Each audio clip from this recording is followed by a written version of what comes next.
จะ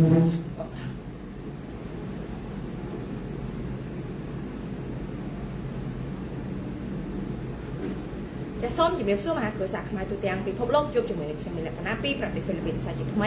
กฎมันนี่มาครูสักมาไกลประเทศเดรสุดได้มาครูสักมาขนมประเทศจิตที่กรุงสลายในที่ระหว่างมีและคณะปีประเทศฟิลิปปินส์สุดได้เนี่ยเฟซบุ๊กสุดได้เนี่ยช่องเอ็กซ์สุดได้เนี่ยยูทูบใครคิดได้จากสุดได้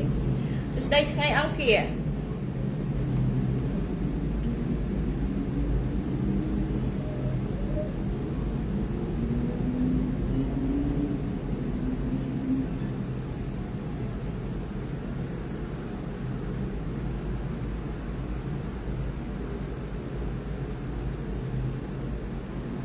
ฉันจะปีให้สุดใจบางใส่สุดใจบางใส่ได้สุดใจเนี่ยฉันได้จบวันออกเนี่ยให้เอาคนชั้นให้ก็สุดใจเนี่ยบ้านลือชั่วโมงของได้เอาคนชั้น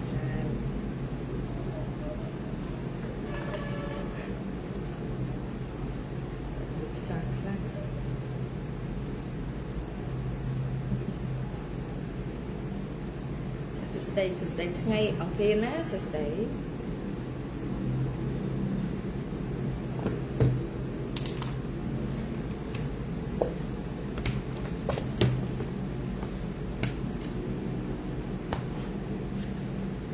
สุดได้เนี่ยโจมอนโจกรายแต่อักเนีย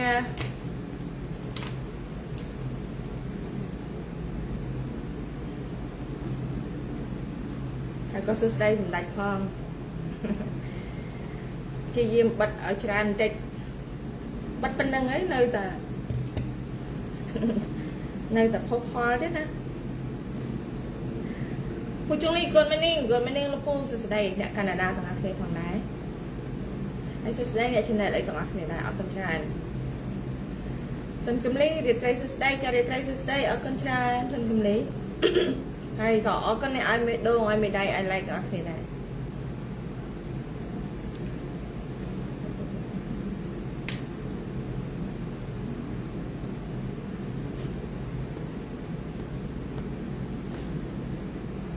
มีนลูกปูกัดคำมันได้ชมเปียบันตาถ้าเปียบันตาได้มันสะอาดเอาคนชนะ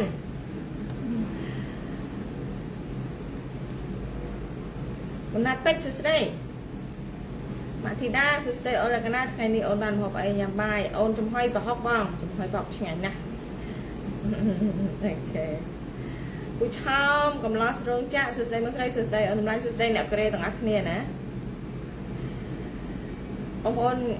เอาก็ละปูตายเลยซาตายชมอะไรนั้นแต่ยมวิมินปัญหาชราเราเปียบันตาเตอร์วิเตอร์ค่ะวิเตอร์ชราเบียรุมข้ามเอาก็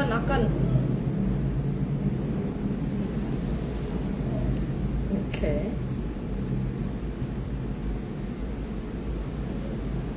จับไปจะได้สมัยสุดท้ายบางสายแล้วกันนะสบสบายอัดบ้องซับเอากันชราเอาจุนโปสบสบายกับนี่นะกันบางสายมันขัดแย้งสุดได้เนี่ยชนะไอ้พองได้มาเลยชั่วโมงนะสุดท้ายบางคนขมายอิสลามบางคนขมาย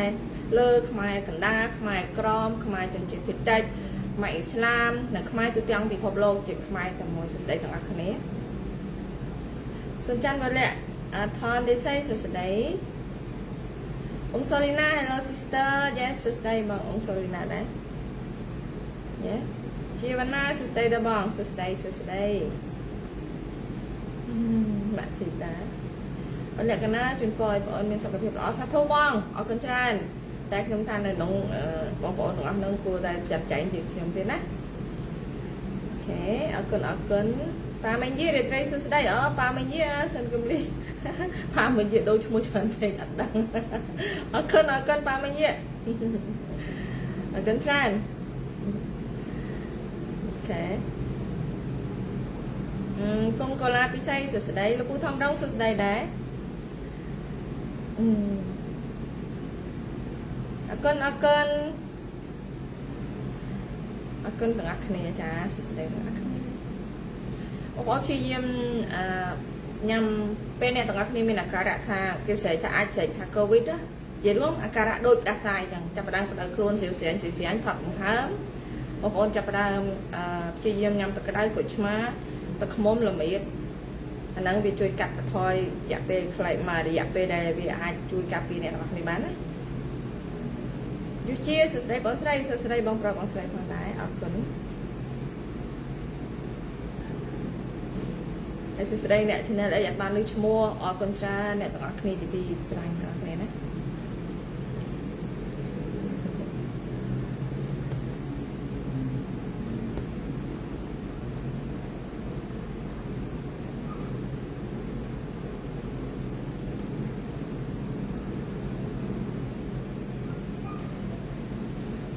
ជីវិតខ្ញុំហើយនឹងជីវិតបងប្អូនទាំងអស់គ្នាវាប្រហាក់ប្រហែលគ្នាដែរបានន័យថាជីវិតយើងវានៅមាត់ក្បែរមាត់ប្រឆាមាត់ប្រឆាទាំងអស់គ្នាដែរព្រោះអ្នកទាំងអស់គ្នាគេត្រៀមសម្រាប់ដែរហើយខ្ញុំក៏គេតាមសម្រាប់ដែរអញ្ចឹងយើងវាប្រភេទតែមួយទេព្រោះយើងជាខ្មែរដូចគ្នាណាគ្រាន់តែមួយនៅក្នុងស្រុកមួយនៅក្រៅស្រុកទេ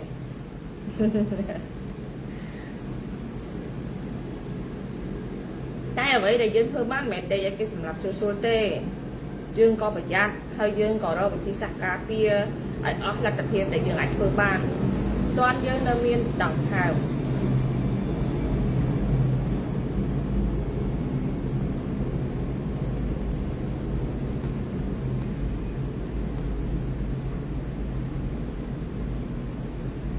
សុភាពឆៅសួស្ដីអរគុណហើយសួស្ដីបងប្អូនអំពូមីងជាទីគោរពស្រឡាញ់ទាំងអស់គ្នាដែលចូលមុនចូលក្រោយដែរអរគុណច្រើនដែលបានលើឈ្មោះអរគុណច្រើនហើយក៏អរគុណអស់លោកជំទាវចំតិតចំតង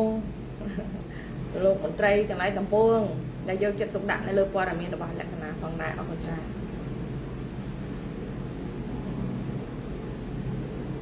អាលីចេរីងសួស្ដីអូនថ្ងៃនេះបានហូបអីញ៉ាំបាយដែរអូនសួស្ដីបងអូប្រហុកចំហុយប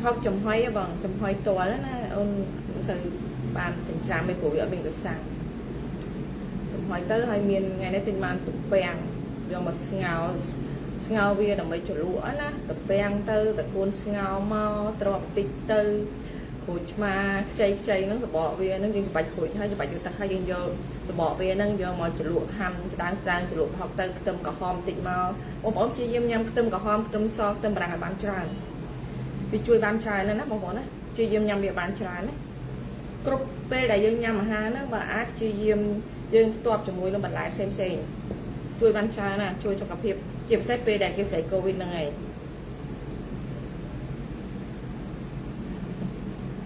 បងចន្ទថនសួស្ដីម៉ែម្ចាស់ប្រទេសសួស្ដី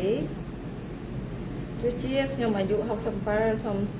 ថាបងអូនបានទេអូខេបងអរគុណច្រើនអរលោកពូអរគុណហើយខ្ញុំក្មួយក៏បានដែរអត់អីទេណាព្រោះខ្ញុំទុំផ្សាយជាងទេយ៉ាងណាក៏អរគុណនៅការគោរពឲ្យតម្លៃពីច្រើនខ្មែរយើងគ្រួសារខ្មែរយើងដែលមានគុណធម៌សិលធម៌គាត់នៅយើងដឹងថាពេលខ្លះការឲ្យតម្លៃទៅលើអ្នកចេះដឹងតែខ្ញុំមិនមែនអ្នកចេះដឹងអីទេសាមញ្ញទេលោកពូអរគុណច្រើននៅការផ្ដល់កិត្តិយសឲ្យក្មួយហើយក្មួយទៅលោកពូអត់អីទេជិះមិនលៀងសួស្ដីបើសុខសប្បាយអត់អូនសុខដុំបងប៉ាកំឡុងសួស្ដីបងស្រីសួស្ដីដល់បងសួស្ដីម៉ាក់រ៉ាន់ឌីបងជួអូនស្រីសម្លាញ់សួស្ដីបងស្រីសម្លាញ់ដែរបងសុខាប្រាក់សួស្ដីអូខេឥឡូវដល់ម៉ោងហើយណាបងប្អូនប៉ុណ្្នឹងចាស់យើងជួបគ្នាប៉ុណ្្នឹងនៅក្នុងការគេហៅថាការរាក់ទាក់គ្នានៅក្នុងនាមជាខ្មែរនៅក្នុងការរុះរាយរាក់ទាក់និងក្តីស្រឡាញ់អញ្ចឹងណាអញ្ចឹងក៏អរគុណអ្នកទាំងអស់គ្នាដែរហើយក៏អរគុណអ្នកចូលក្រោយដែរណាឥឡូវយើងចូលប្រធានបទគឺផែនការបន្តនយោបាយត្រកូលហ៊ុនព្រោះអ្នកទាំងអស់គ្នាមិនមែនចង់អង្គុយស្ដាប់ខ្ញុំសួស្ដី hello សួស្ដីទេអ្នកទាំងអស់គ្នាគាត់ចង់បានព័ត៌មានចេះឥឡូវនេះពាក់ព័ន្ធជាមួយនឹងស្ថានភាពនៅក្នុងប្រទេសកម្ពុជាយើងឃើញហើយការខំប្រឹងស្រែកឃើញទេគេឲ្យបណ្ដាញសារព័ត៌មានឲ្យក្រសួងសារព័ត៌មាន1ម៉ោងស្រែកម្ដងសូមឲ្យប្រជាពលរដ្ឋប្រទេសសូមឲ្យបងប្អូនប្រជាពលរដ្ឋអង្គមីទាំងអស់អញ្ជើញទៅចូលរួមដើម្បីចាក់វ៉ាក់សាំងការពារមេរោគដ៏កាចសាហាវមួយនេះខ្ញុំថាមេរោគដែលកាចសាហាវនោះគឺមេរោគផ្ដាច់ការទេមេរោគក្រាញ់អំណាចទេដែលវាកាចសាហាវជាងអាមេរោគទាំងអស់ហ្នឹងនោះឃើញទេណែយ៉ាពាក់ព័ន្ធជាមួយនឹងគ្នានេះដែរឥឡូវនេះ នៅក្នុងការស៊ើបអង្កេតសម្ងាត់បានឲ្យដឹងថាលេនដ្ឋានសំខាន់របស់ចិនគឺនៅក្រោមប្រាសាទអង្គរវត្តគឺជាលេនដ្ឋានដែលសំខាន់ជាងលេនដ្ឋានដែលនៅក្រោមមន្ទីរពេទ្យផ្សេងតែន័យថាគេមានមូលដ្ឋានទ័ពចិននៅលើទឹកដីប្រទេសកម្ពុជាហើយមានលេនដ្ឋាននៅក្រោមដីដែលជាលេនដ្ឋានសម្រាប់ដែលដូចខ្ញុំនិយាយដដែលដូចការដែលពួកហាម៉ាប៉ាឡេស្ទីនដែលត្រូវអ៊ីស្រាអែលកំទេចនោះណាដែលពួកវាតែងតែយកទីតាំងក្រៅមន្ទីរពេទ្យយកកន្លែងក្រៅមន្ទីរពេទ្យដើម្បីធ្វើជាលេនដ្ឋានដើម្បីតតាំងជាមួយសត្រូវដើម្បីឲ្យសត្រូវតតាំងវិញឲ្យយល់ថាសត្រូវនោះវាសាហាវខុសខើប៉ុន្តែនៅក្នុងប្រទេសកម្ពុជានៅក្រៅមន្ទីរពេទ្យទូទាំងប្រទេសនៅកន្លែងមណ្ឌលកំសាន្តហើយបូករួមទាំងដែលកន្លែងដែលសំខាន់ជាងគេបំផុតឥឡូវនេះគឺបញ្ជាក់ថាពាក់ព័ន្ធជាមួយនៅក្រោមប្រាង្គប្រាសាទអង្គរវត្តត្រូវបានអាចិនធ្វើលេនដ្ឋានសំខាន់នៅក្រោមនេះហើយនៅក្នុងករណីដែលឲ្យមើលឃើញថាមានរន្ទះបាញ់ថ្ងៃមុននេះដែលស្លាប់មនុស្សដល់ទៅ3នាក់វាមិនមែនជាករណីរន្ទះបាញ់ទេនេះជាយុទ្ធសាស្ត្រដែលអាចិនប្រើឲ្យរបបហ៊ុនម៉ាណែតបំទុះគ្រាប់បែកសម្លាប់មនុស្សនៅពេលដែលឱកាសមានមេឃភ្លៀងហើយឲ្យស្រែកថាជារន្ទះបាញ់ជាធម្មតារន្ទះបាញ់អត់មានហូរឈាមទេបងប្អូនមើលអ្នកដែលស្លាប់ដោយសាររន្ទះបាញ់អត់មានឈាមទេបានន័យថាវាបាញ់ទៅគឺស្លោកអស់ហើយអត់មានបែកឈាមហូរនៅលើដីឬក៏នៅកន្លែងជនរងគ្រោះទេប៉ុន្តែការដែលបំផ្ទុះគ្រាប់បែកឬក៏ការសម្លាប់ដោយការបំផ្ទុះនៅប្រាសាទអង្គរវត្តគឺជាផែនការដើម្បីយករូបភាពនេះឲ្យយល់ថាការពារសុវត្ថិភាពភ្ញៀវទេសចរអញ្ចឹងគេនឹងត្រូវតែដាក់ប្រព័ន្ធខ្សែកាបដើម្បីការពារទប់រន្ទះបាញ់ជាក់ណាអ្វីដែលសំខាន់ការបំផ្លាញដ៏សាហាវមួយនេះដែលយើងជាប្រជាពលរដ្ឋខ្មែរនៅតែធម្មតាបើថាយើងជាប្រជាពលរដ្ឋខ្មែរនៅតែធម្មតាហើយប៉ុន្តែសម្រាប់អ្នកដែលមានភាគីពាក់ព័ន្ធនៅតែធម្មតាអ្នកដែលយើងចាត់ទុកថាគឺជាមនុស្សដែលយើងអាចពឹងពាក់បានបងអង្គការសង្គមស៊ីវិលក៏ថាបន្ទោសអញទៀតដែរចាបន្ទោសទៀតដែរព្រោះនេះគឺជារឿងដែលត្រូវបន្ទោសណាអ្នកទាំងអស់គ្នាមានចិត្តនៅក្នុងការបញ្ចេញមតិនៅក្នុងការដែលត្រូវសាររើស៊ើបអង្កេតពាក់ព័ន្ធបញ្ហាទាំងអស់នេះមិនមែនឲ្យគេធ្វើអ្វីតាមតែអំពើចិត្តហើយស្រែកតាមដែលគេចង់បានតែប៉ុណ្ណោះទេហើយមួយទៀតសំណួរសួរថាតើអង្គការ UNESCO ក្បត់ឬក៏មិនក្បត់នេះហើយជាការឆ្លុះបញ្ចាំងយ៉ាងធ្ងន់ធ្ងរដែលបញ្ជាក់ថាអង្គការ UNESCO គឺជាអង្គការក្បត់ត្រូវនឹងដែលលោកប្រធានាធិបតី Donald Trump បានបញ្ជាក់ថាអង្គការពាក់ព័ន្ធទាំងអស់នេះដែលជាចង្កោមរបស់អង្គការសហប្រជាជាតិនេះជាអង្គការក្បត់មើលទៅជាធម្មតាបេតិកភណ្ឌជាតិ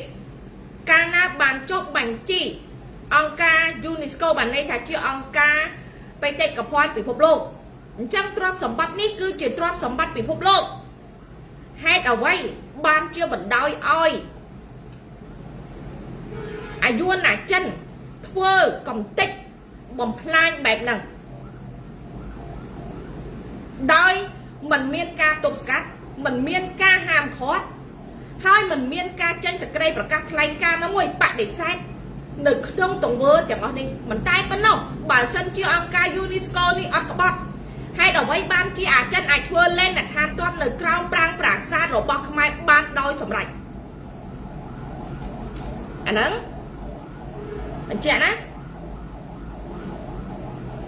ពីមុនខ្ញុំធ្លាប់លើកហើយប៉ុន្តែមានអ្នកថាខ្ញុំនឹងគឺជាមនុស្សដែលចេះតែចោទប្រកាន់យ៉ា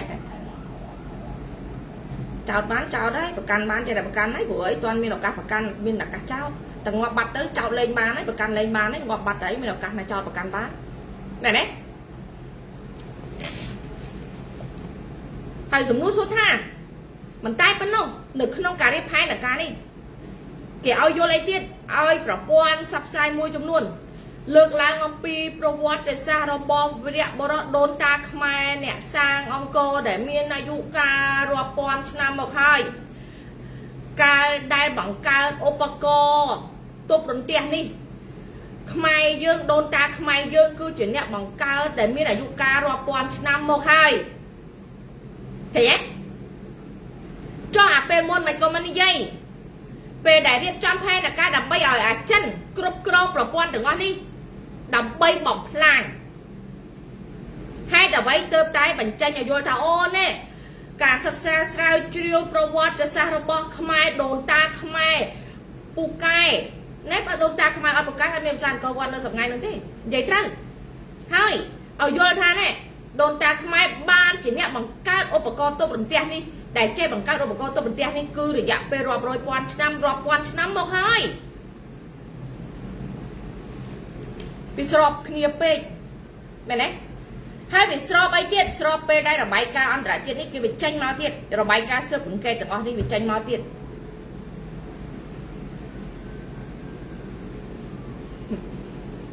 សំណួរសួរថាតើប្រទេសកម្ពុជាពេលដែលមិនទាន់មានខ្សែកាបដែលយើងឃើញឯកន្លងមកសម្ដេចពុកកាន់អំណាច40ឆ្នាំឲ្យយល់ថាអភិវឌ្ឍបង្កើតបង្គោលអង្គតែនមែនទេបង្កប់ប្រព័ន្ធខ្សែកាបក្រោមដីផងខ្សែកាបតាមប្រព័ន្ធអាកាសតាមបង្គោលអង្គតែនបញ្ឈរលើដីផងចុះហេតុអីបានជាពេលដែលមានខ្សែកាបទាំងនៅក្រោមដីទាំងនៅលើដីបែរជាកម្ពុជានៅក្នុងផ្ទះក៏ផ្ទះបាញ់ងាប់ដែរ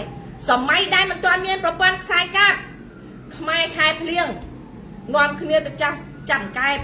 មែនទេចាប់កង្កែបចាប់ត្រីយ៉ាងសប្បាយរីករាយណាចុះហេតុអីបានជាសម័យដែលមានខ្សែកាបអត់ហ៊ានធ្វើអីទេក៏ផ្ទះបាញ់ងាប់ដែរផ្ទះបាញ់ងាប់ស្ដុកឥឡូវនេះយកលេសហេតុផលនេះសម្រាប់មនុស្ស3នាក់សម្រាប់ខ្មែរទៀតយួនចិននៅពេញអង្គរវត្តអត់សម្រាប់ទេសម្រាប់គោលដៅឲ្យមើលឃើញថាជាខ្មែរទៀតហើយយកលេសនេះដោយស្រែកថាជាប្រព័ន្ធនៃរន្ទះបាញ់ធម្មតាទេអាផ្ទះបាញ់អាចិនជាអ្នកគ្រប់គ្រងទេណាប៉ុន្តែអានេះមិនមែនផ្ទះបាញ់ទេគឺគ្រាប់បែកបង្កៃដើម្បីយកខ្សែកាបដើម្បីឲ្យយល់ថាដាក់ប្រព័ន្ធខ្សែកាបការពាររន្ទះបើសិនជាចំណុចមួយទៀតអ្នកទាំងអស់គ្នាយកទៅពិចារណា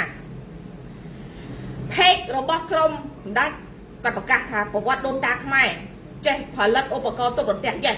ដែលបើសិនជារឿងនេះវាជារឿងពិតចុះហេតុអ្វីបានជាត្រូវមានរន្ទះបាញ់នៅសម័យកាលនេះរាប់រយពាន់ឆ្នាំមកហើយបើសិនជាមានរន្ទះបាញ់មែនប្រាសាទនេះមិនអាចឈរបានរាប់ពាន់ឆ្នាំមកដល់សប្តាហ៍នេះទេរាប់ម៉ឺនពាន់ឆ្នាំមកដល់ឥឡូវនេះទេ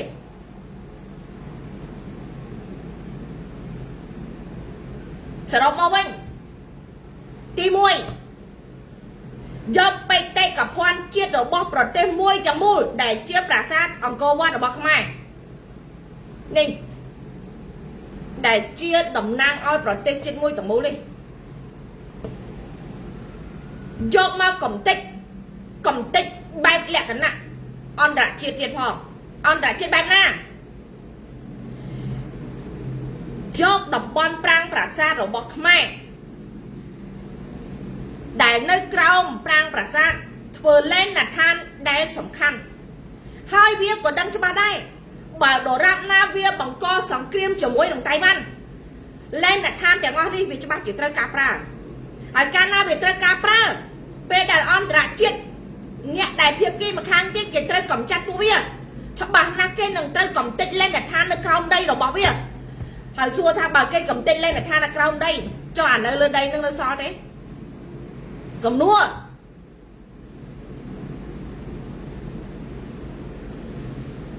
ណា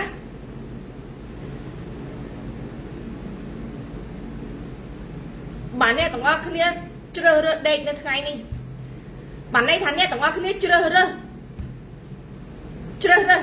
មិន mình thưa vậy sao mình chưa rơi vô ngày sai kì bạn nè chưa rơi đây là ngày đi bạn đây thắng nè mình chưa rơi vô ngày sai kì bạn nè nơi tại đây ở cái sầm lắc nè không biết ngày sai kì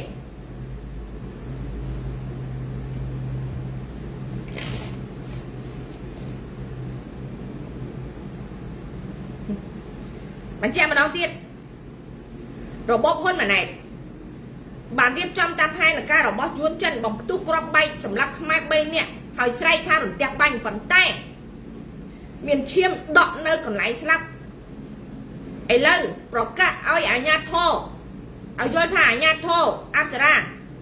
đã bẻ con được nó ca thay toa pram cả xa chẳng không nâng đặt ốp vào con tốt rồi đẹp cứ xài ca mình tay bắn nó ở trong bóng bom sắp say thả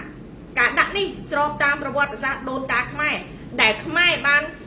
bằng cài về lại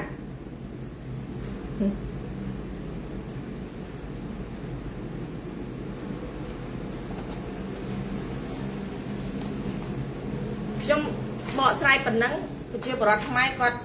vô từ Spain vô bàn đây ta còn vô từ kịch vô từ Việt Nam à đượcខ្លួនai còn đằng ngày ហើយមួយទៀតពាក់ព័ន្ធជាមួយនឹងផែនការដែលឲ្យមើលឃើញអី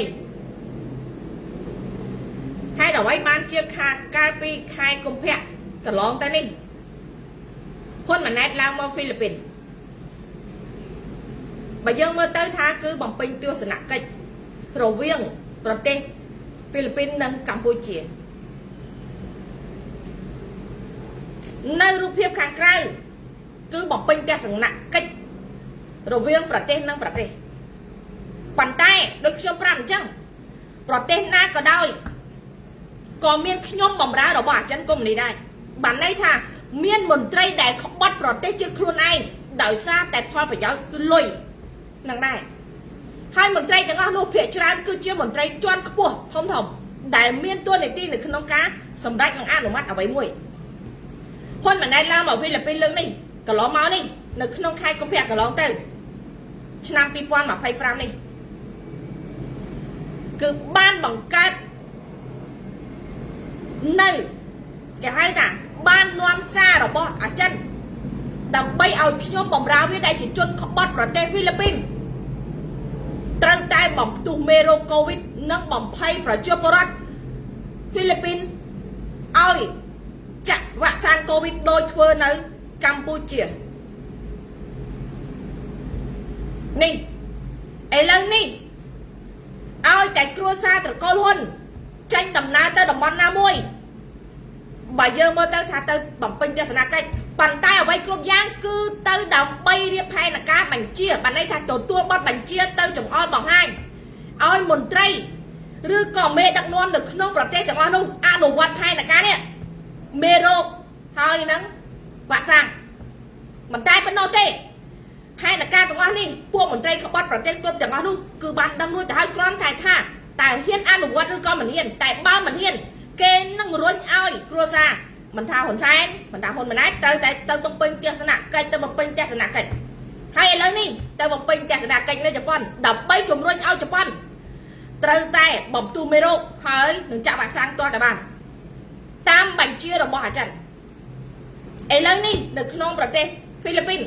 កំពុងតែព្យាយាមមន្ត្រីក្បត់របស់ប្រទេសហ្វីលីពីនកំពុងតែព្យាយាមដើម្បីស្រែកឲ្យយល់ថាពិតជានឹងអាចផ្ទុះឡើងហើយត្រូវតែនាំគ្នាចាក់វ៉ាក់សាំងប៉ុន្តែប្រជាពលរដ្ឋហ្វីលីពីន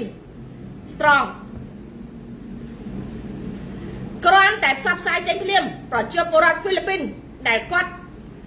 លគេដឹងពីឧបាយកលទាំងអស់នេះគេចូល comment អំពីផែនការក្បត់របស់ Bill Gates ហើយនឹង Klaus Schwab ហើយនឹងក្រុមសកលនិយម WEF ទាំងអស់មិនដូចយើងទេអញ្ចឹងសម្រាប់ខ្ញុំវិញខ្ញុំហ៊ានភ្នាល់ថានៅហ្វីលីពីននេះបំផ្ទុះមេរោគអត់ចេញទេទោះបីប្រឹងបំផ្ទុះយ៉ាងណាក៏ដោយក៏ផ្ទុះអត់ចេញដែរព្រោះប្រជាពលរដ្ឋគេខ្លាំងប្រជាពលរដ្ឋហ្វីលីពីនខ្លាំងខ្ញុំចង់សាកប៉ុន្តែនៅកម្ពុជានៅដេកឲ្យគេសម្លាប់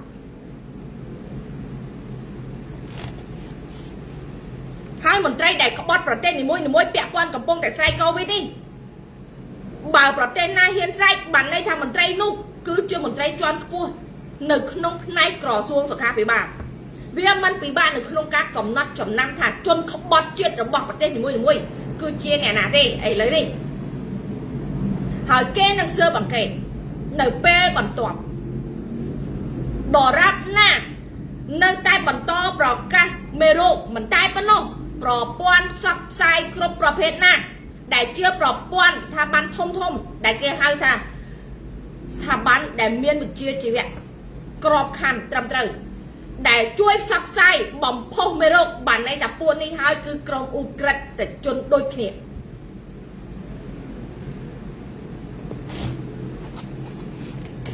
ទោះបីជាហ៊ុនសែនហ៊ុនម៉ាណែតឲ្យមើលឃើញទៅបំពេញទស្សនកិច្ចដើម្បីអីណាបលាសេដ្ឋកិច្ចសេដ្ឋគួយអីក៏ដោយប៉ុន្តែឲ្យតែក្រុមនេះចេញទៅអ្នកណាក៏គេដឹងដែរថាទៅបញ្ជាឲ្យប្រទេសនោះត្រូវតែអនុវត្តបំទុះមេរោគតាមបញ្ជារបស់អាចិនតំណាងឲ្យអាចិនកុំអីនេះអបសាទរសម្ដេចដែលមានដែលជាកម្ពុជាមនុស្សគ្រួសារសម្ដេចគឺជាកម្ពុជាមនុស្សតំណាងឲ្យអាចិនកុំនេះតំណាងឲ្យ CCP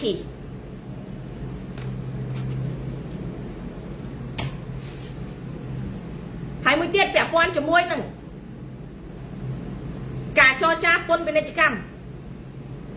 ដែលមានលោករដ្ឋមន្ត្រីស៊ុនច័ន្ទថលអញ្ជើញទៅសហរដ្ឋអាមេរិកថ្ងៃមុនហើយក៏មិនបានលទ្ធផលនោះហើយក៏គេយកមកនៅក្នុងការកោដែរអានឹងក៏ជាស្ថានភាពកោដែរហេតុអីយ៉ាទី1លទ្ធផលយើងត្រូវដឹងហើយដើម្បីបានពន្ធពាណិជ្ជកម្មរបស់សហរដ្ឋអាមេរិកវាមិនពិបាកទេគ្រាន់តែធ្វើឲ្យប្រទេសឯករាជ្យទី1ទី2គោរពសិទ្ធិមនុស្សប៉ុន្តែគ្រាន់តែធ្វើឲ្យប្រទេសកម្ពុជាឯករាជ្យនេះវាសូន្យបាត់ទៅហើយតែកាលណាឯករាជ្យត្រូវមានមូលដ្ឋានចិនមូលដ្ឋានទ័ពយួននៅប្រទេសកម្ពុជាទេមានកងទ័ពចិនមាននាវាចម្បាំងចិននៅពេញហ្នឹងទេមានសពាវុធចិនយួននៅពេញប្រទេសកម្ពុជាដែរទេវាអត់បាត់ទៅហើយលទ្ធផលគឺដឹងហើយប៉ុន្តែនៅក្នុងការដែលឲ្យលោករដ្ឋមន្ត្រីស៊ុនច័ន្ទថលទៅចរចាពាណិជ្ជកម្មជាមួយនៅសហរដ្ឋអាមេរិកនេះគ្រាន់តែជារូបភាពឲ្យយល់ថានេះកម្ពុជានៅតែមានត្រូវតែមានចងសម្ព័ន្ធភាពជាមួយនឹងអាមេរិកមិនបានកាត់ដាច់ចំណងអាមេរិកដើម្បីចាប់ចិនទេបានន័យថាអ្នកណាក៏មុតអ្នកណាក៏មុតអ្នកណាក៏មុតអ្នកណាក៏មុតប៉ុន្តែនៅក្នុងប្រធានបទនេះយើងឃើញហើយថាគេឲ្យក្រុមអ្នកនាំពាក្យដែលមិនបានដុសធ្មេញដែលអត់បានដុសធ្មេញដូចជាប៉ែនបូណាជាដើមដែលគាត់លើកឡើងថាការចរចាពាណិជ្ជកម្មត្រូវការពេលវេលាមិនអាចទៅជួបម្ដងសម្រាប់បាននោះទេយ៉េះត្រឹមត្រូវលោកប៉ែនបូណាគាត់មានប្រសាសន៍ត្រូវហើយអីទេព្រោះថាបើទៅតែម្ដងចរចាបានសម្រាប់គាត់អត់របបហ៊ុនម៉ាណែតមិនមានចន្លោះពេលនៅក្នុងការសម្លាប់ខ្មែរផ្ដាច់ពូជតាមផែនការរបស់អាយុណាចិននោះទេកាលណាបើទៅចរចាតែម្ដងបានសម្រេចអញ្ចឹងកម្ពុជានេះមិនអាចคล้ายទៅជាកម្មសិទ្ធិយួនចិននិងចិនคล้ายទៅជាខ្មែរស្របច្បាប់ខ្មែរคล้ายទៅជាខ្មោចស្របច្បាប់ទៀតហេដូច្នេះទៅលើកទី1នេះមិនអាចចរចាបានសម្រេចទេគ្រាន់តែទៅឲ្យមើលថាអូពិតជា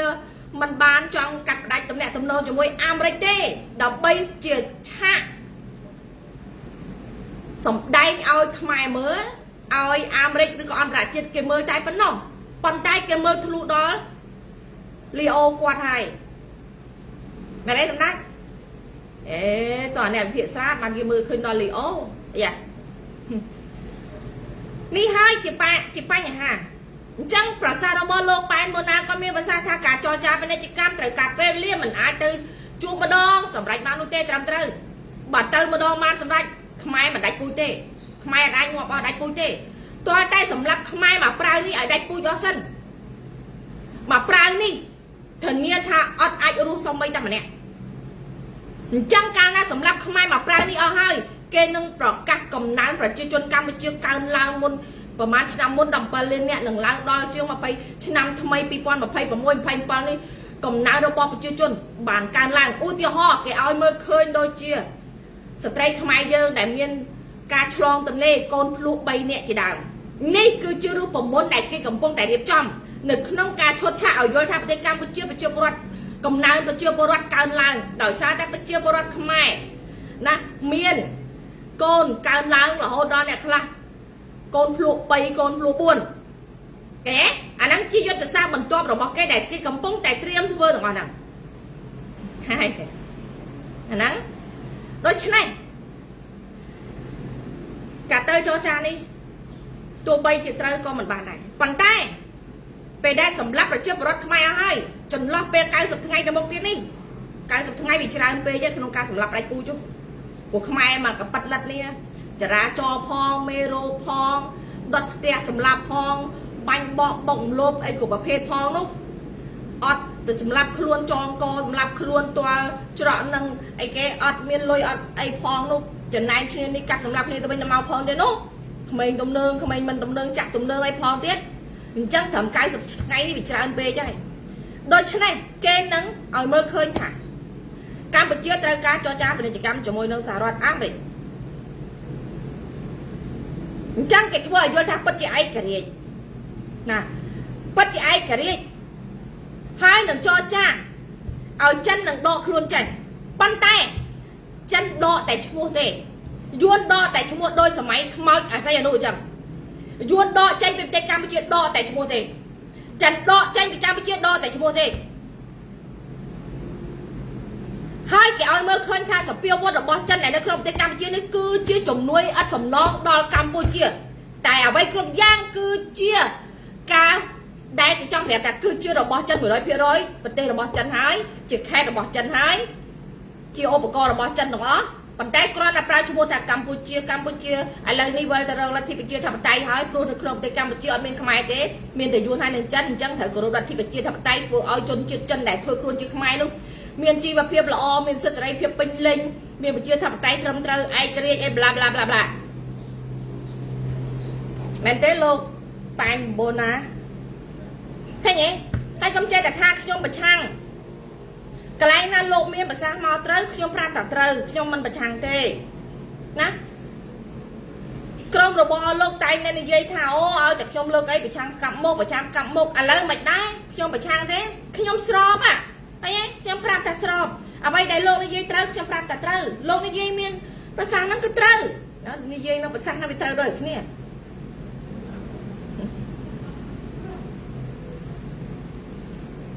ไม่ในโลกเรามันไตรสันจันทร์โอเคจังไปเชื่อบรัดขมายก็โยนหายจังขมายก็คือโยนเลยโยนคลางบอกพอได้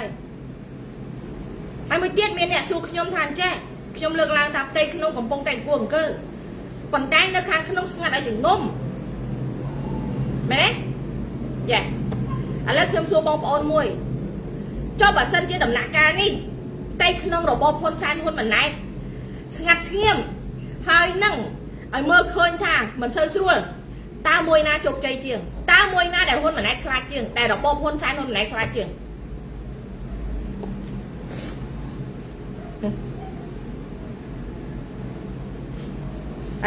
ช่วยเอาอย่าบอลมวยเนี่ยเหมือน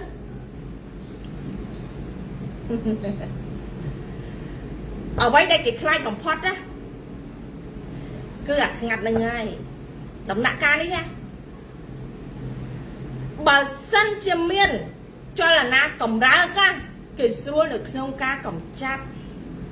bàn tay ngắt ní na mình đang tranh trùng na mình đang tu cái lại na mình đang cái chặt cái lại na môn pro bay club giang vì nơi không nia vì nơi không nia ai đôi chân này đào xa tại ca bà rom hay khai đi tiết thôi ai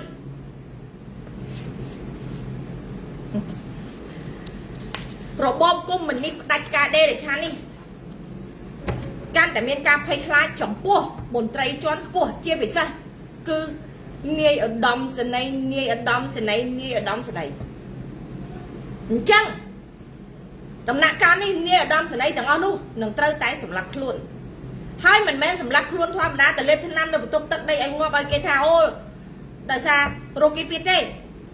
សម្រាប់ខ្លួនឲ្យសម្ដេចឃើញច្បាស់ថាពិតជាបានចាក់ថ្នាំបំពល់សម្រាប់ពិតប្រកបមែនมันคล้าย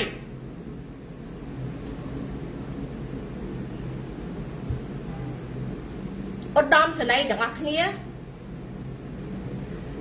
លោកនាយឧត្តមសេនីយ៍ទាំងអស់គាត់ដឹងច្បាស់ណាស់ថាអ្វីនឹងមករកគាត់ហើយហេតុអ្វីបានគេត្រូវធ្វើអញ្ចឹងទេហើយលោកនាយឧត្តមសេនីយ៍ទាំងអស់នោះគាត់ដឹងដែរថាគេនឹងធ្វើអញ្ចឹងព្រោះអីគេអនុវត្តនៅចិនរួចហើយនាយឧត្តមសេនីយ៍នៅប្រទេសចិននាយឧត្តមសេនីយ៍ដែលទទួលបន្ទុកភារកិច្ចខាងផ្នែកសំខាន់ពាក់ព័ន្ធនឹងឧក្រិដ្ឋកម្មដូចជាការបាត់យន្តហោះម៉ាឡេស៊ីជាដើមត្រូវបានគេឲ្យចាក់ថ្នាំសម្លាប់ហើយត្រូវសម្លាប់នៅត្រូវតែចាក់ថ្នាំបំពុលសម្លាប់នៅមុខមេដឹកនាំទៀតឲ្យឃើញថាពិតជាបានចាក់ថ្នាំនឹងសម្លាប់ពិតប្រាកដឲ្យស្លាប់នៅមុខស៊ីពិតប្រាកដបើមិនដូច្នោះទេ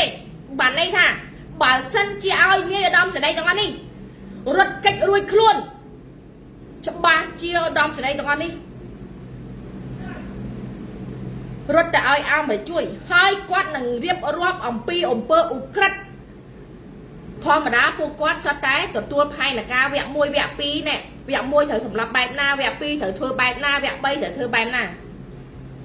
ដូចខ្ញុំជម្រាបអ្នកទាំងអស់គ្នាថាផែនការទី1នេះ5ឆ្នាំ5មួយអាទិត្យកន្លះខែមួយខែកន្លះ3ខែ6ខែមួយឆ្នាំកន្លះ3ឆ្នាំ5ឆ្នាំ15ឆ្នាំ25ឆ្នាំ50ឆ្នាំផែនការ1 2 3 4 5របស់កុម្មុយនីសគឺគេមានរហូតអញ្ចឹងពួកគាត់ច្បាស់ជាត្រូវរាយការណ៍ទៅឲ្យអាមេរិកទាំងអស់ហើយអាមេរិកច្បាស់ជាចាត់ការដូច្នេះឥឡូវនេះលោកនាយឧត្តមសេនីយ៍ទាំងអស់នេះនឹងត្រូវប្រឈមទង្វើទាំងអស់នេះដោយមិនអាចខកខានបានទេហើយត្រូវតែស្លាប់នៅមុខសម្ដេចឲ្យឃើញថាពិតជាបានចាក់ថ្នាំហើយ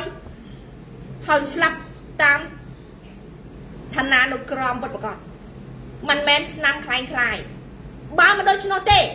ទី1មុននឹងស្លាប់គេនឹងឲ្យនាយឧត្តមសេនីយ៍ទាំងអស់នោះចេញមុខប្រកាសថាវ៉ាក់សាំងនេះពិតជាវ៉ាក់សាំងដ៏មានប្រសិទ្ធភាពគាត់នឹងចាក់វ៉ាក់សាំងដើម្បីជាគំរូដល់កងទ័ពទូទាំងប្រទេសដើម្បីបើកាលណានាយឧត្តមសេនីយ៍ទាំងអស់នេះគាត់ចេញមុខចាក់វ៉ាក់សាំងហើយអាវ៉ាក់សាំងមេរោគថ្មីដែលបញ្ចូលមេរោគសាហាវទាំងអស់នេះចូលគ្នានេះ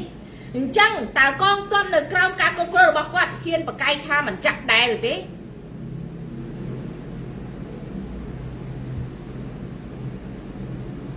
មែនទេសម្ដេច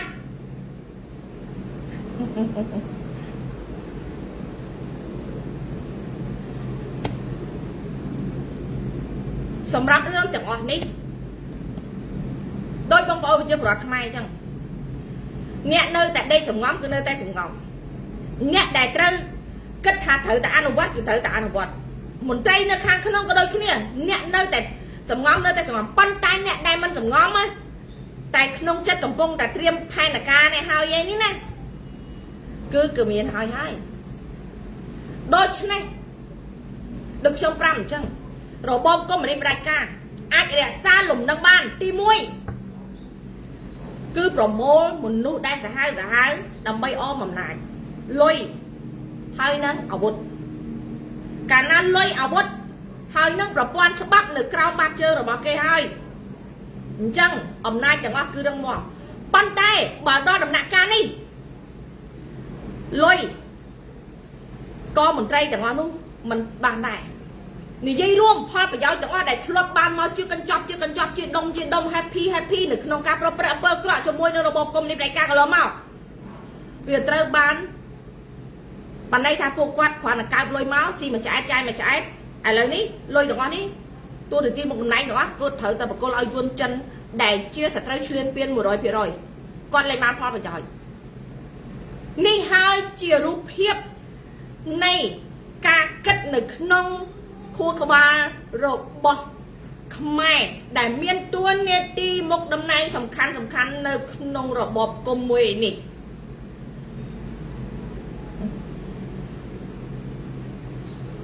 ស ហើយមួយទៀត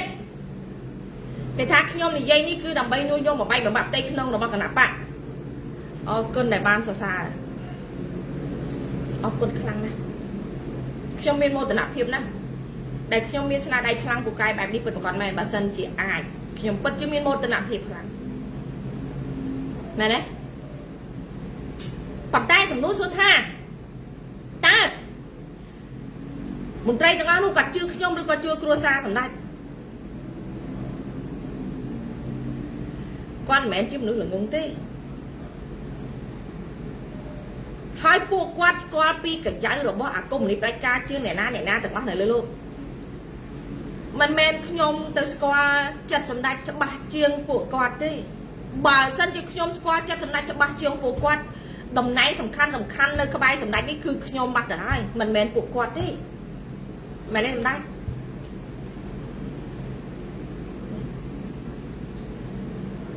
តែខ្ញុំជឿថាសម្ដេចគាត់ខ្លាំងគាត់នឹងអាចស៊ូបានហើយយើងមើលចំណែកប្រព័ន្ធលុយខ្ញុំប្រាប់ឲ្យថាពាក់ព័ន្ធជាមួយនឹងក្រុមអង្គញាឥឡូវឃើញទេដើម្បីត្រូវការលុយប្រើឈ្មោះគុណធៈបូផាប្រើឈ្មោះកាកបាទក្រហមហើយលុយឥឡូវធ្លាក់មកពីណាអញ្ចឹងហើយបានគេអត់ខ្វល់អំពីសេដ្ឋកិច្ចព្រោះដោយសារអី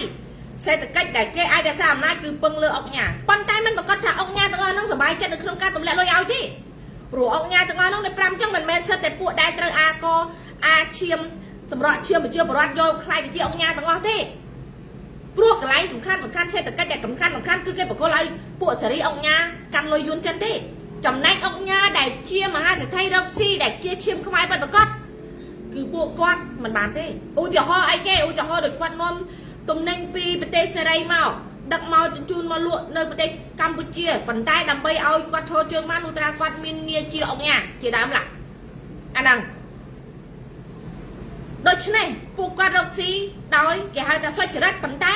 គ្រាន់តែពឹងនៅលើអំណាចរបស់ហ៊ុនម៉ាណែតហ៊ុនសែនដើម្បីប្រើងារអង្គញាតែប៉ុណ្ណោះឧទាហរណ៍នៅមានច្រើនទៀតព្រោះគាត់មិនបានរំពឹងថាគាត់ត្រូវនេះគេចែកព្រៃឡង់នេះចែកព្រៃនេះដែលមានអីខាងក្រោមនឹងមានរ៉ែណា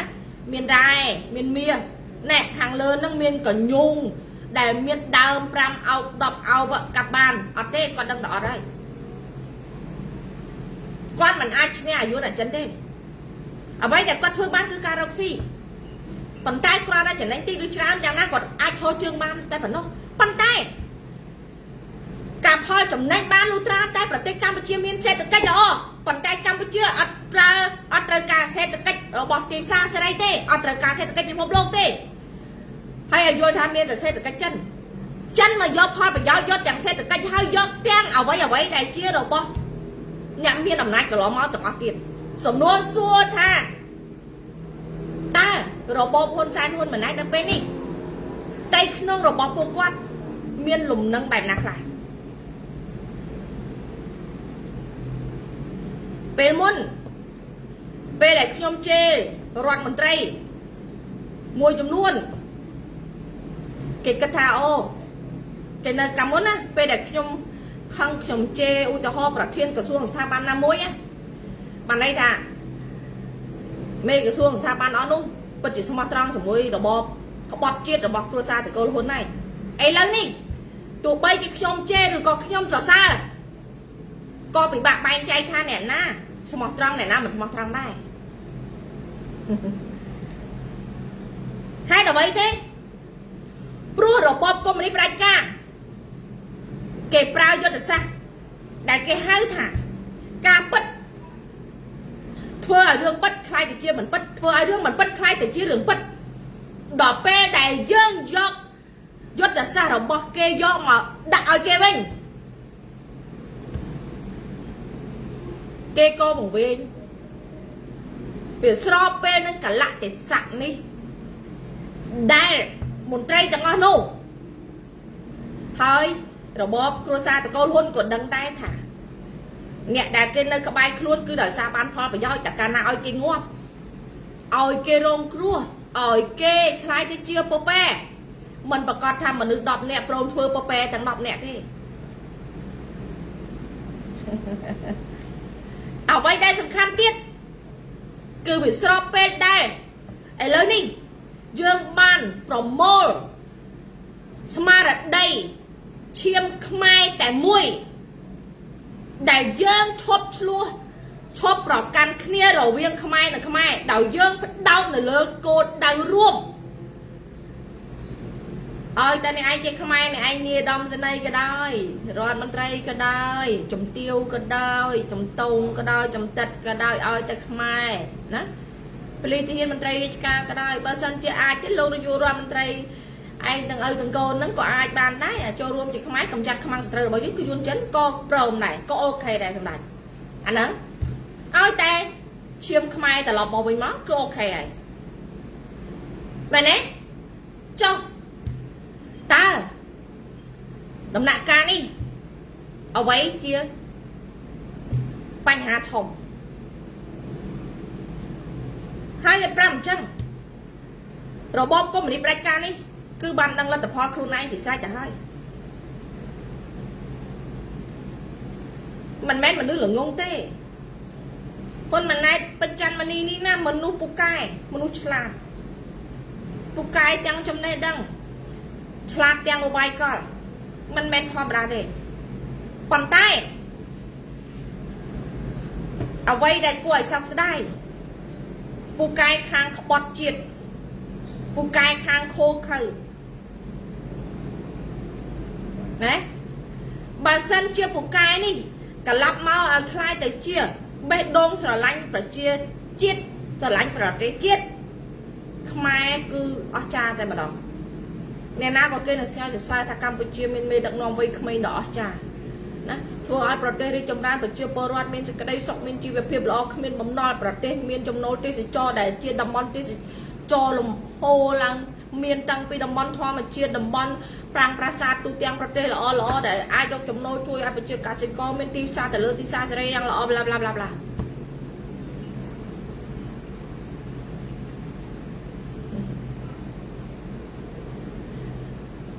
គ្រួសាររបស់តកូលហ៊ុនដែលមានសម្ដេចពុកហើយនឹងហ៊ុនសែនហ៊ុនម៉ាណែតនេះហើយនឹងហ៊ុនម៉ានីហ៊ុនម៉ាណិតហ៊ុនម៉ាណាអីទាំងអស់គ្នានេះសិតតែពួកចង់ធ្វើតួឯកប៉ុន្តែមានឱកាសធ្វើតួឯកបែរជាទៅធ្វើជាតួចោលទៅធ្វើតួក្បត់ទៅធ្វើតួឃាតករដោយសារអីព្រោះបុគ្គលទាំងអស់នេះ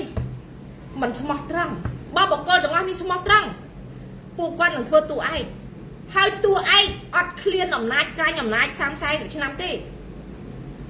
តួឯកពិតប្រកបណាគេអត់ត្រូវការកាន់អំណាចយូរទេគេត្រូវផ្ដល់អធិភាពឲ្យអ្នកដទៃណែដើម្បីសាងស្នាដៃព្រោះមនុស្សម្នាក់មានគំនិតមួយខួរក្បាលមនុស្សម្នាក់ផ្សេងគ្នាឧទាហរណ៍អានេះឧទាហរណ៍ទេបើខ្ញុំកាន់អំណាចមកអាណត្តិហើយខ្ញុំធ្វើបានសមិទ្ធផលល្អប៉ុណ្ណេះយើងត្រូវទុកឱកាសឲ្យអ្នកផ្សេងដែលគេមានគំនិតអាប់ដេតវិវត្តយើងដែលល្អជាងយើងល្អទាំងគំនិតល្អទាំងបេះដូងល្អទាំងការស្រឡាញ់ប្រទេសជាតិស្រឡាញ់ប្រជាពលរដ្ឋលើកកម្ពស់កិត្តិយសជាតិសាសន៍ឲ្យល្អយើងត្រូវផ្ដល់ឲ្យគេហើយអ្នកនោះគាត់ល្អហើយមកអាណត្តិក៏ត្រូវផ្ដល់ឲ្យគេទៀតដើម្បីឲ្យមនុស្សទាំងអស់គ្នាមានឱកាសមិនមែនអញប៉ុន្តែអ្វីដែលគាត់ដឹងដោយសារគាត់អត់មានអាបេះដូងហ្នឹងដល់ពេលគាត់អត់មានអាបេះដូងហ្នឹងត្រកូលរបស់គាត់គឺគាត់ជ្រើសរើសតួឯកគឺតួក្បត់នឹងហើយព្រោះតួក្បត់សាច់រឿងទាំងអស់យើងមើលអីគាត់យកតាមសាច់រឿងដែលគេថតកន់ឥឡូវឧទាហរណ៍ដូចជារឿងកន់ភាគថៃមួយទៅចុះខ្មែរយើងគេនិយមភាគថៃហើយនឹងរឿងចិនហុងកុងចិនកុម្មុយនីសយើងមើលទៅហេតុអ្វីបានរឿងថៃគេមានភាគមួយហើយមានភាគរាប់រយថែមទៀតបើសិនជាក្នុងសាច់រឿងហ្នឹងអត់មានតួក្បត់តួខូចវាអត់មានរឿងវែងឡាយអញ្ចឹងទេអញ្ចឹងហើយបានគេយកអាគំនិតថាដើម្បីរក្សាអំណាចបានយូរដើម្បីបានស្រួលព្រោះបើសិនជាឲ្យគ្រួសារពុកជាមេចៅលួចមាន់ទៅជួស្រែទៅស្ទូងស្រូវណាទៅជួស្រែទៅស្ទូងស្រូវទៅដកស្មៅទៅកាប់គាស់គល់ណាដល់ពេលធ្វើស្រែហើយដល់ខែអស់ធ្វើស្រែហើយធ្វើកសិកម្មទៅជួទៅរស់ដាំពោតដាំសណ្ដែកណាដើម្បីតម្រាំបានចំណូលមកដាក់នៅក្នុងផ្ទះដើម្បីលក់បានជាផលវាយូរណាព្រោះពេលបានអំណាចដោយស្រួលអញ្ចឹង mình bạch từ lùi mòn kê ao kê đánh cặp mà đòn hai mà đòn tiên tế mình bạch thầy khá kế chạy á trong ban mía trong ban bịch trong ban villa trong cặp cả ba na trong sập lập nắng có sẽ trả anh trong lùa chết anh trong lùa chết vật chưa có sẽ trả anh thông trên kê lơ lô cái thông trên kê mà bạch thầy rừng ấy sọc chân được thôi là hay người hám nó ní hai chỉ là tập hoa lại quạt chưa được bài năng thế hay dân mơ môi tiết mình men hôn mình này mình chơi đặng noa bật tê tê bàn tay pe đây chơi sầm lắc mai óc cái đặng noa mày mơ khơi tao bật tê cam bật chia đi miền cả sẽ cam ai kê cái này miền cả sẽ cam là cái nặng cái hai ta phơi đòi đây miền cả sẽ cam để phơi đói mà xin bàn đây thả bàn tay kia này môi tim xa cả sẽ cam á bà sân chưa phòn lật tập phòn cả sẽ cam thừa sai thừa chấm ca tao có luôn pra pra cương dân bàn đây thay vì bán phòn ra hơi lườn bàn tay cái nàng ao đồng lấy nè đầy phơ đói đầy là cái nạn thoa mà chết bà sọc mai dân loạn miên cả lò máu cứ ở trà nè mai dân phơ sai phơ chấm ca đòi thoa mà chết cứ đầy mà nú hơi năng cô cò bầy phải là tập phòn cho ngon ní nè bà lang lơ tim xa cứ thay con đằng bì té hai mũi chết mai dân con tại phơ là cái nạn ai kê là cái nạn thoa mà chết đi mai rùa đòi xuống thoa mà chết ní hơi kiểu tim xa tẹt tim nhiều tim cho lên hộp lục oi mau tẹt sẵn à nờ ca bỏng ca này ca co cả phần lật ta cam ui từ họ phần lật cả sẽ cam nó đi đòi đầy đòi rồng nọ đòi rồng qua chua đòi cô chua đòi cỏ bay nát miên đợt tê cô miên đợt tê cỏ bay miên đợt tê xeมันtay bên nào cả sẽ cam không ai chấm đánh ấy sớm mai muốn này sớm mai đi chấm đánh bẹp nè không ai pe để phơi càng như cả sẽ cam lẹ cả nặng thom thiệt và chưa bớt không ai tình cô màu nè miền cô như cô chú mô sầm đạp tâm phơi chia cô đại ai rót chuột chấm này cô nhi tình vô màu ai bằng cái ban chi côn nè bằng cái chi côn tràn từ hai ai lụa ban lôi chấm nô được không ca đá cột cùng chi về hiệp ban là ỏ mình tay bên nọ cô từng ngon đi việc ban đòi nơi chi triệt nè liềm mua đồ bỏ cô bạn đặt đây sai chấm ca thua ở đây sai chấm ca là bỏ dương mình miền xa thiệt bồ tê mình tay bên nó thiệt và chưa bỏ ruột mình bạch chấm này từ lơ ca tính này dùng lấy từ chua trả tơ cây mập chua đây mẹ đấy mà đo ngó còn màn hai bà sân cho phu quát từ tên trả tơ tên ấy do mập chua quát thở chấm này sang về ba đầm bay pra hai ba chấm này sang chấm này bên ba chấm này mà sân hai viết hai trang bỏng pol bài thang cái bỏng pol bài thangถ้าbắt tay bị lươn men bàn tay pe ban là tập hoa màu tìm sao ăn miên thọc được anh chấm này phải chưa pol không ai dương bị đam cứ cất đầu nghi bỏng phật hai nghi xua hai mình bị bạn mình miên ca chấm này cái nghi dây luôn bà thua sai bán phò hai trôn hai nè tục mà ba thua pui nè anh đang tục liền chàng chấm này sao để ban sao đại được không trúng lúc hai dương đam tầm năm mà lai mà ca nề xa tay lấy can để tôi mình qua mà hô mà hà thì mùi ngay mình bạch chấm này mùi đôi của bạn này mình bạch chấm này mùi đôi đi đây thấy nhé mình thay vẫn nổ ban chấm nổ ban tem pha so cặp hiệp ban tem thoa mà triệt rua à dụ về ớt miên chấm này là ha kimi nhà mà ha để thoa chưa được luôn anh phong được tôi ban chấm nổ phong mình hot nơi nâng ca đai nè chấm bẹt bầm nói mình hot nơi nâng ca đai ô ớt miên tìm sạc thế mình thay khai ô pe đai tìm xa ở bàn thay ở miền lôi nè song thay chua roạ kê tê ở miền lôi thay song thay mà sân chốt kê tê nè ở miền lôi bong từ kia để tinh ấy tinh đam tuần tinh buộc pui tinh chi đặt sài tê hai bị phốp lông ra thằng ngay cái áp phế đẹp đầm bón thoa mà chết bà bật tay Campuchia dương thừa ca phó lật lẹ cái nạn thoa mà chết trong này cả sẽ cam bằng co mai này cứ đồng đắp nặng lên mùi ra thằng ngay ông con là lơ tim xa ông đã chết nằng à gì cứ cái gì ông có Thailand Jasmine ông có Thailand Jasmine chứ ông có là bọc mai con để thay vô từ váy plak thầy tinh vô bị mai tư cần váy plak Thailand Jasmine ông có mai sọt bàn tay nhăn nát thay bị còn ba chân chân hai đây à chân này luôn do bằng co mai យកស្រូវរបស់ខ្មែរដែរល្អយកទៅប្រទេសវាទុកអង្គរខ្មែរល្អស៊ីជាពិសេសអាចិនដូចអាចិនជាដើមយកអង្គរខ្មែរល្អនឹងស៊ីហើយវាយកឈ្មោះបាវ made in Cambodia ដាក់ស្រូវអង្គររបស់វាដែលជាអង្គរដែលអន់បំផុតហើយវាវាយផ្លាក់ number 1 លេខ 1 របស់ Cambodia ទៅលក់នៅលើទីផ្សារអាមេរិកអឺរ៉ុបអាស៊ីដែលធ្វើឲ្យអាមេរិកគេដឹងថាពួកវាបានយកផលិតផលវាយកផលិតផលវាដាក់នៅលើរបស់ខ្មែរដើម្បីឡើងទីផ្សារដើម្បីកិច្ចពន្ធរបស់សហរដ្ឋអាមេរិកកន្លងមកគ្រប់ប្រភេទទាំងអស់អាហ្នឹងហើយប្រជាពលរដ្ឋខ្មែរណាដែលល្ងងអ្នកណាដែលខ្ជិលមើលហើយម្នាក់បើមានជីវភាពបែបនោះធម្មតាត្រឡប់មកវិញដូចខ្ញុំប្រាប់អញ្ចឹងខ្មែរជាង10លានអ្នកនេះចែកដីឲ្យដីភូមិម្នាក់1ហិកតាអត់អស់ផងអាហ្នឹងគ្រាន់តែដីភូមិម្នាក់1ហិកតាចំណែកដីស្រែចែកឲ្យម្នាក់2ហិកតាក៏មិនអស់ដីរបស់ខ្មែរដែរអ្នកទាំងអស់គ្នាយល់ទេ2ហិកតាធ្វើកសិកម្មរស់បានហើយមកចិញ្ចឹមគ្រួសារមួយខែអាចរកចំណូលមួយឆ្នាំអាចរកបាន$100,000ហេតុអីទីផ្សារកសិកម្មរបស់យើងខ្មែររបស់យើងមានគំនិតណាស់ធ្វើស្រូវហើយអស់ពីស្រូវជួររស់ធ្វើចំការធ្វើចំការទីផ្សារចំការឲ្យតែមានការវិច្ចខ្ចប់ល្អណាការដាំដុះដោយមានស្តង់ដារគុណភាពខ្មែរបង្រៀនតែមួយផ្លែតចេះទេវាយលុកលើទីផ្សារអន្តរជាតិរបស់ធម្មជាតិ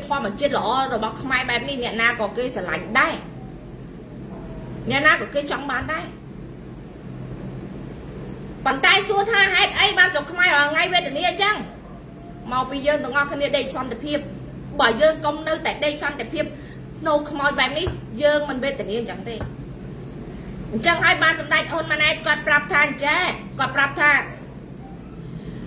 សូមប្រជាពលរដ្ឋកុំស្អប់ពាក្យសន្តិភាពកុំស្អប់ពាក្យសន្តិភាព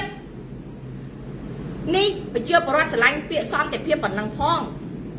ហ៊ុនម៉ាណែតសម្លាប់លើសពីសង្គ្រាមអ៊ីរ៉ាក់អ៊ីរ៉ង់ទៅទៀតលើសពីសង្គ្រាមរុស្ស៊ីយូក្រែនទៅទៀត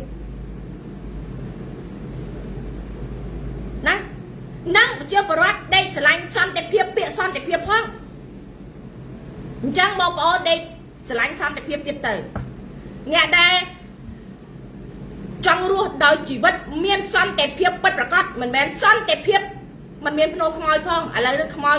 ខ្មែរគាត់បានមានដីកប់ខ្មោចទេតើអាយុនចិនយកឈ្មោះជាខ្មែរបានមានដីកប់ខ្មោចបើអញ្ចឹងខ្មែរសតអត់មានដីកប់ខ្មោចទេ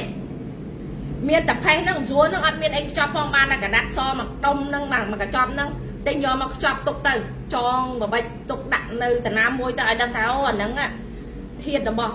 សាច់ញាតិអញអ្នកនេះត្រូវឡានបុកងាប់បែកសពសាច់អស់ហើយសល់តែធាតុម្ដុំហ្នឹងតែប៉ុណ្្នឹងឯងណែ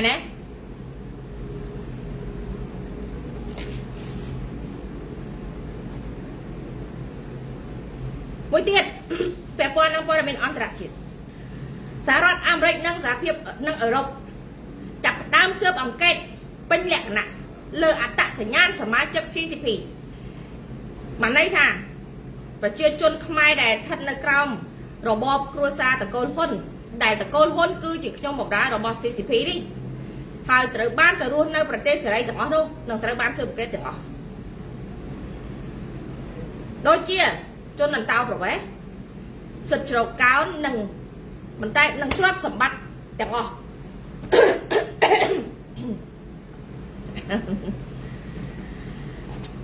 អបអសាទរអ្នកគ្រប់គ្រងរបបសន្តិភាពនៅក្រៅប្រទេសទាំងអស់ផងហើយខ្ញុំមានភ្នាល់ថាបើសិនជាអ្នកដែលចេញមុខអបអសាទរគ្រប់គ្រងរបបសន្តិភាពនៅក្រៅប្រទេសទាំងអស់គាត់ជាអាចឈរជើងនៅប្រទេសអាមេរិកបាននៅអឺរ៉ុបបានខ្ញុំគិតថាគឺជាមនុស្សដែលពិសេសអស្ចារ្យហើយមិនតែប៉ុណ្ណោះឥឡូវនេះ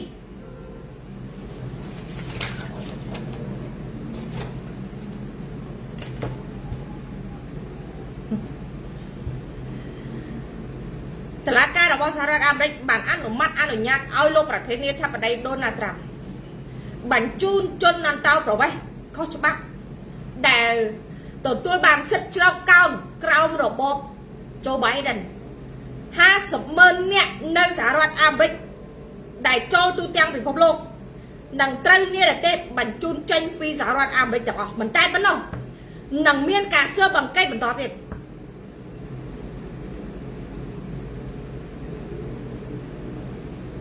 គេថាខ្ញុំណាដល់ពេលបានគេបញ្ជូនខ្មែរឯងទៅស្រុកវិញអញ្ចឹងសុបាយចិត្តណាអត់ចេះអាណិតសាច់ឈាមខ្លួនឯងទេសួរមើលសាច់ឈាមខ្លួនឯងទាំងអស់នឹងមានអាណិតខ្ញុំទេមានអាណិតប្រជាពលរដ្ឋខ្មែរទេតែរស់នៅលើទឹកដីល្អហើយបំរើឲ្យ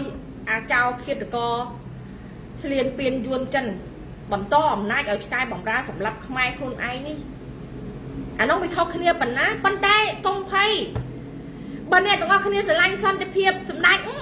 ឥឡូវគេឲ្យមកនៅសន្តិភាពហើយគួរតែសុបាយចិត្តមែនទេណែបើសិនជាអត់សុបាយចិត្តបានន័យថាអ្នកឯងហ្នឹងណែក្បត់របបហ៊ុនសែនហ៊ុនម៉ាណែតចុះបើក្បត់របបហ៊ុនសែនហ៊ុនម៉ាណែតទេទទួលផលប្រយោជន៍ពីរបបហ៊ុនសែនហ៊ុនម៉ាណែតធ្វើអីមែនទេអាហ្នឹងអញ្ចឹងណាអញ្ចឹងពេលដែលអាមេរិកគេប្រកាសបញ្ជូនអ្នកទាំងអស់គ្នាត្រឡប់មកវិញអឺរ៉ុបក៏ដោយគេបញ្ជូនអ្នកទាំងអស់គ្នាមកវិញ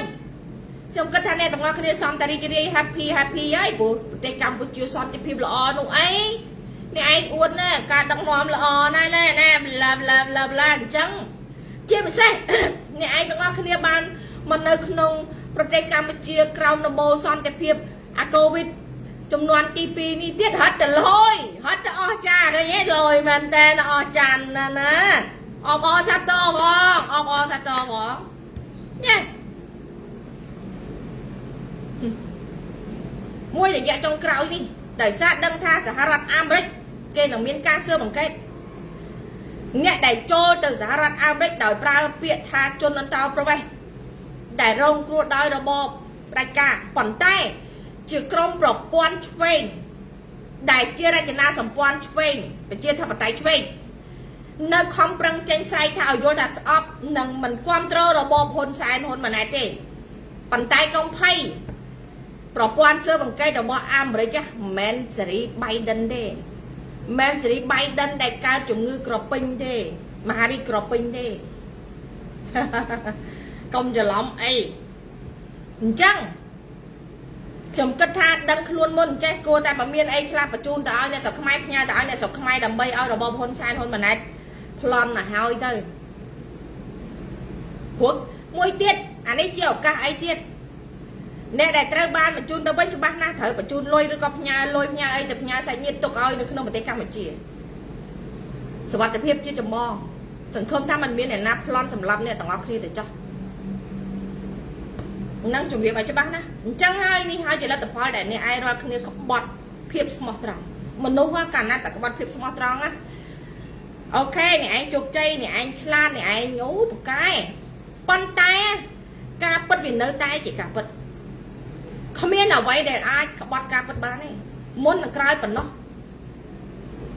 ភាពស្មោះត្រង់គឺថិតថេរអមតៈតែការសម្ដែងធ្វើជាស្មោះត្រង់នេះវាមិនថេរនោះទេ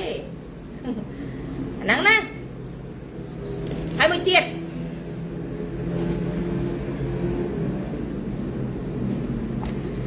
ឥឡូវនេះលោកប្រធានាធិបតីដូណាល់ត្រាំបានចុះហត្ថលេខាលើច្បាប់ Take It Down Act ដែលផ្ដួចផ្ដើមដោយ Melania Trump First Lady Melania Trump ដែលជា First Lady របស់សហរដ្ឋអាមេរិកខ្លួនឯងក៏បានចុះហត្ថលេខាលើច្បាប់នេះដែរជានិមិត្តរូបនៃការគ្រប់គ្រងយ៉ាងម៉ឺងម៉ាត់របស់គាត់ចំពោះច្បាប់នេះនៅក្នុងច្បាប់នេះបានចែងថាវេទិកាបច្ចេកវិទ្យាធំត្រូវតែលុបខ្លឹមសារឧទាហរណ៍ដូចជាថតសកម្មភាពឲ្យមើលឃើញថាបញ្ឆេះមនុស្សឲ្យសម្លាប់ឧទាហរណ៍ដូចជានៅក្នុងប្រទេសកម្ពុជាសុកយកកំភ្លើងទៅជុំបាញ់ក្បាលប្រពន្ធនៅលើគោកណាទៅ live វីដេអូប្រពន្ធកំពុងអោបកូន live video ឲ្យជុំកំភ្លើងបាញ់ក្បាលប្រពន្ធស្រស់ដែលនៅមុខកូនហើយរឿងទាំងអស់នេះវាពាក់ព័ន្ធអីគេក្រុមហ៊ុន Facebook ហ្នឹងហើយហ្នឹងការស្លៀកពាក់អាភាសរបស់ពួកបេសកចាទាំងអស់ទីទៀតនេះគ្រប់ប្រព័ន្ធបច្ចេកវិទ្យាទាំងអស់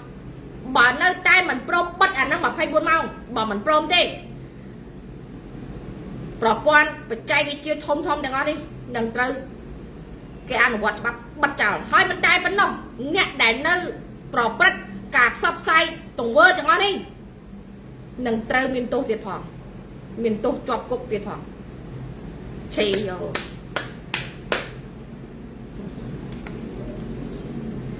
នៅក្នុងច្បាប់ចែងថាវេទិកាបច្ចេកវិទ្យាធំត្រូវតែលុបខ្លឹមសារដូចជាការសងសឹកអាហ្នឹងគឺជាការជំរុញអាហ្នឹងដូចនៅប្រទេសកម្ពុជាចឹងទៅថតអ្នកលោតសម្រាប់ខ្លួនដើម្បីអីមនុស្សស្រុកខ្មែរនេះបាក់ទឹកចិត្តច្រើនណាស់អញ្ចឹងគិតថាអូអាហ្នឹងជាជំរឿនផ្លូវឲ្យទៅសម្រាប់ខ្លួនជំរឿនផ្លូវទៅចងកអាហ្នឹងហើយគឺជារឿងដែលពាក់ព័ន្ធជាមួយនឹងខ្លឹមសារទាំងអស់ហ្នឹងជាការជំរុញលើកទឹកចិត្តឲ្យមនុស្សទាល់ផ្លូវដែរមនុស្សទាំងអស់sẽទាល់ផ្លូវអត់មានផ្លូវជំរឿនរហូតផ្លូវសម្រាប់ខ្លួនណាដែលងាយស្រួលជាងគេអញ្ចឹងរកវិធីណាចង់បានវិធីបែបណាហ្នឹងគឺជាការលើកទឹកចិត្តមិនមែនជាការអន្តរាគមន៍និងជាការផ្សាយនៃការឈឺចាប់របស់ពួករបបដេរឆានទេខ្លឹមសារសងសឹកអាភាសនឹងការធ្វើអត្តឃាតផ្សេងរយៈពេល48ម៉ោងនឹងដាក់ពន្ធនាគារលើអ្នកបោះពុម្ពផ្សាយ